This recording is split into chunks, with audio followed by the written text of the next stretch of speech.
ओम शांति। कुंडली में कुछ गलत है तो चिंता मत कीजिए, वो भी बदल जाएगा। देखिए, बहुत सारे लोग होते हैं जो इस बात को लेकर चिंतित रहते हैं और कहते भी हैं, पूछा भी है बहुत लोगों ने कि हमने कहीं हाथ दिखाया था, कहीं हमने कुंडली बताई थी, तो हमारी कुंडली में ऐसा लिखा हुआ है। और उस चीज़ को लेकर के हमारे मन में हमेशा नकारात्मक विचार आते रहते हैं और उसकी वजह से हम कोई काम नहीं कर पाते हैं, क्योंकि अंदर से वही टेंशन से वही संकल्प चलते रहते, वही बना रहता है कि ऐसा है तो कहीं ऐसा ना हो जाए, ऐसा बताया है तो ऐसा ना हो जाए। तो सबसे पहले तो आपको एक बात बताते हैं, देखिए कि कुंडली बनती कैसे है, कुंडली किस आधार पर बनती है, किस आधार पर बनाई जाती है और कुंडली में क्या लिखा जाता है, कौन बनाता है। तो सबसे पहली बात तो इसको हमें जानना है। देखिए, जब किसी बच्चे का जन्म होता है और उसके घर में माता पिता पंडित जी को बुलाते हैं और उसकी जन्म कुंडली बनवाते हैं। तो जन्म कुंडली बनवाते हैं, बच्चा अभी छोटा ही है, 10 दिन, 8 दिन, 15 दिन, 1 महीने, 2 महीने, इतने में ही उसकी कुंडली बना करके तैयार की जाती है। तो जब पंडित जी आते हैं और अभी वो बच्चा छोटा ही है और उसको देख करके और कुंडली बना देते हैं, जन्म पत्री उसकी जन्म कुंडली बना देते हैं और उसकी कुंडली में लिख देते हैं कि इसमें ऐसा समय आएगा, ऐसा होगा, इसके साथ ऐसे समय में ऐसा होगा, ऐसा ऐसा होगा। तो देखिए, अब वो अभी तो बच्चा छोटा ही है, उसने कुछ कर्म नहीं किया है, कुछ भी नहीं किया है, फिर किस बेस पर उन्होंने वो कुंडली बना दी है। आप खुद विचार कीजिए, किस अनुसार उन्होंने वो कुंडली बना दी है और किस अनुसार उन्होंने बता दिया है कि ऐसे ऐसे समय में ऐसा होगा, इतनी उम्र में ये होगा, ऐसा होगा। ये किस बेस पर बताया गया है। ये जो आत्मा, उस जो छोटा सा बच्चा है, वो आत्मा जो पूर्व जन्म में कहीं थी, वहाँ उसने जो कर्म किए हैं और वो कर्म का भाग्य अपना साथ लेकर अभी आई है और उसी के आधार पर उसकी वो जन्म कुंडली अभी बनाई गई है। क्योंकि अभी तो वो बच्चा तो छोटा ही है, उसने तो अभी कोई कर्म नहीं किया है कि जिसके आधार पर उसका भाग्य निर्माण किया जाए। तो किस आधार पर बनाया गया है, पूर्व जन्म के जो उसके कर्म थे, जो पहले जन्म के कर्म थे, उसके आधार पर ही उसकी जन्म कुंडली बना के तैयार की गई है। क्योंकि जो हम कर्म करते हैं और वो कर्म आत्मा साथ में लेकर के चलती है। अब उसके आधार पर आपकी जन्म कुंडली बनाई गई है। अब वो किस आधार पर बनाई गई है, किसने बनाई वो जन्म कुंडली, आपके कर्मों के द्वारा ही वो जन्म कुंडली बनाई गई है और उसी आधार पर उसमें लिखा गया है। अब कुंडली में अगर कुछ गलत लिखा है तो वो किस कारण से लिखा है, आपके कर्मों के द्वारा। अगर उसको चेंज करना है, कुछ बदलना है, तो आप अभी अब श्रेष्ठ कर्म करके और उसको अपनी कुंडली में लिखे हुए को बदल सकते हैं, क्योंकि वो लिखा ही है आपके कर्मों के आधार पर और बदला भी जा सकता है। तो आपके कर्मों के आधार पर कोई और नहीं है बदलने वाला, बस सत्कर्म कीजिए ईश्वर की प्रेरणा के अनुसार, तो आपकी कुंडली का लिखा हुआ भी बदला जा सकता है, क्योंकि वो आपके भाग्य के अनुसार ही लिखा जाता है। अब अधिकतर लोगों के साथ क्या होता है कि उनका जो लिखा है वो क्यों हो जाता है, क्यों होने लगता है ऐसा, तो इसके लिए आपको देखिए एक चीज बताते हैं। मान लीजिए आपने कहीं हाथ दिखवाया, आपने कुंडली दिखाई है, और तो क्या होता है, अधिकतर नेगेटिव चीजें आपके दिमाग में ज्यादातर असर करती हैं। अगर देखिए, आपको बोला जाए आप जिस भी फील्ड में काम कर रहे हैं, आप जॉब की तैयारी कर रहे हैं या बिजनेस कर रहे हैं, तो आप निश्चिंत रहें और आपका सिलेक्शन जरूर होगा। ये बोलते भी हम कि आप निश्चिंत रहें, आपका सिलेक्शन जरूर होगा, आपका बिजनेस बहुत अच्छा चलेगा, सारी समस्याएं सुधर जाएंगी। तो आप जो हमने बोला है या किसी और व्यक्ति ने पॉजिटिव बोला है, तो उस बात पर आपका विशेष फोकस नहीं होगा, ना आप इस चीज पर विशेष ध्यान देंगे। लेकिन अगर मान लो किसी व्यक्ति ने आपको ऐसा बोल दिया कि अरे तुम्हारा बिजनेस तो ये मुश्किल है कि माना ये चल जाए, इस लाइफ में आप सक्सेस हो जाओ, इस बिजनेस में आपको सफलता मिल जाए, जो आप जॉब की तैयारी कर रहे हैं, अरे ये तो बहुत लोग कर चुके हैं, बहुत मेहनत करते हैं, उसके बाद भी उन लोगों का नहीं हो पाया, और वो कोई एक साधारण सा ही व्यक्ति है, उसने बोल दिया, तो उसकी बात को आप बहुत गहराई से अपने अंदर बैठा लेंगे। तो क्या होता है, आपका जो मस्तिष्क है, जो नेगेटिव चीज़ों को बहुत जल्दी एक्सेप्ट कर लेता है हमारा मस्तिष्क, माना हम डरते बहुत ज़्यादा हैं। तो बहुत सारे लोग बोलते हैं कि कुंडली में ऐसा है, तो क्या ऐसा सच होता है? तो देखिए, कहीं जब आप कुंडली दिखाएंगे या अपना हाथ दिखाएंगे, जब कुंडली बनी है तो वो जिसने बना दी तैयार करके वो हाथ दिखाते, कुंडली दिखाते हैं, तो आपको 5 बातें अगर कोई बताता है तो ऐसा नहीं कि पाँचों बातें ही आपको नेगेटिव बताई जाएं, विपरीत। क्या होता है, 3 बातें आपकी अच्छी होंगी, पॉजिटिव होंगी, और 2 बातें नेगेटिव होंगी। तो क्या होता है कि वो जो 3 बातें अच्छी हैं उनके ऊपर आपका ध्यान नहीं जाता है, और आपकी ध्यान जाता है बाकी की 2 बातों पर। तो आपका ध्यान जब बाकी की 2 बातों पर जाता है जो नेगेटिव है, तो वो वैसे ही आपके परिस्थिति आपके सामने बनने लगती है, और फिर आपको ऐसे लगने लगता है कि हाँ, ये बात तो बिल्कुल सही है और ये बात तो पहले से मेरी कुंडली में लिखी हुई है।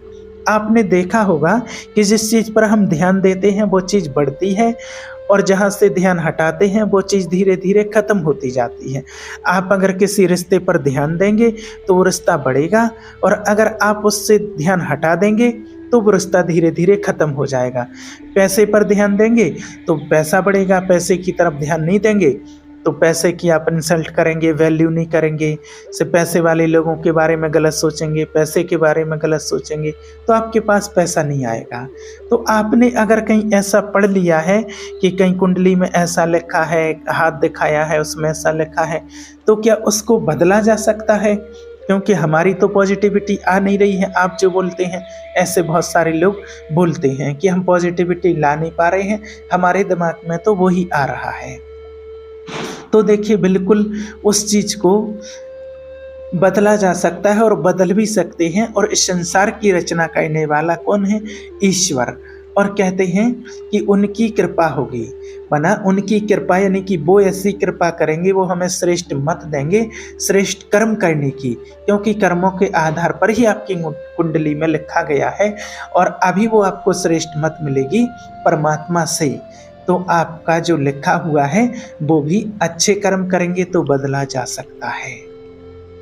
एक वृतांत है, वो आपने भी सुना है, सभी ने देखा होगा, प्रैक्टिकल ही देखा है।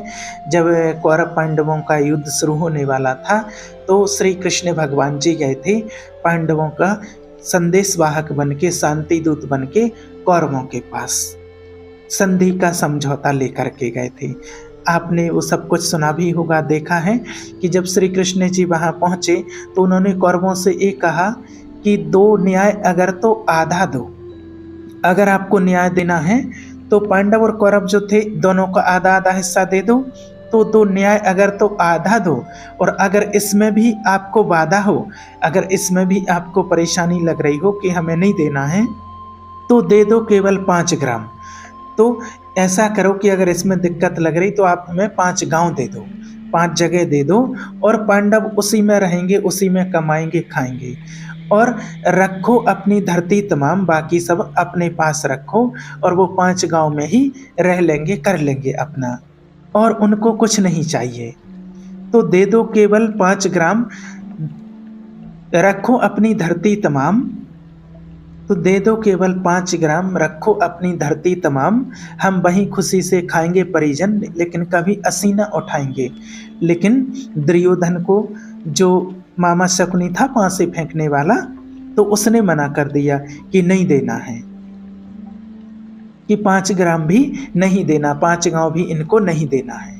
तो दुर्योधन वह भी दे ना सका, आशीष समाज की ले ना सका, उल्टा हरि को बांधने चला, ना दूत बन के जो श्री कृष्ण भगवान जी आए हुए थे उनको बांधने चला, संदेश लेकर के शांति दूत बन करके आए हुए थे।